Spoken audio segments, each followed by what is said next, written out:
Depuis l'annonce et le début de l'application des mesures gouvernementales pour la réduction du train de vie de l'État, les Gabonais sont à l'affût des moindres faits et gestes officiels.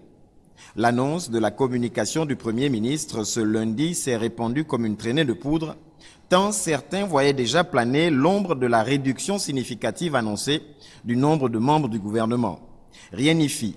Les politistes qui prédisent ce remaniement pour après les législatives, dont la date n'est d'ailleurs toujours pas connue, voient leur hypothèse se fortifier.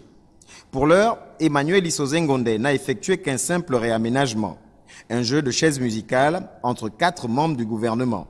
Si les raisons profondes restent à la discrétion du chef, certaines indiscrétions avaient noté plusieurs incohérences et difficultés dans les champs de compétences, par exemple, de l'ancien ministre des PME et de l'Artisanat et l'ancienne ministre de l'Industrie et de l'Entrepreneuriat national. Aujourd'hui, Julien Kogue-Bekale au travail, l'emploi et la formation professionnelle, son expérience gouvernementale pourrait être mise à l'épreuve pour contenir un secteur en ébullition. Dans le même temps, les femmes s'affirment, Carmen Dao prend les petites et moyennes entreprises et l'artisanat. Elle laisse l'industrie et l'entrepreneuriat national à Estelle Ondo qui emmène avec elle la décennie de la femme. Enfin, parti du travail avec en prime la jeunesse, Arnaud Calixte Ngandji Alandji récupère en plus l'égalité des chances et les Gabonais de l'étranger.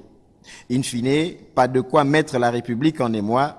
Ce réaménagement n'aura aucune incidence positive ou négative sur le train-train des Gabonais, juste un jeu de chaises musicales pour une meilleure gestion des dossiers et des éventualités auxquelles il faudrait faire face.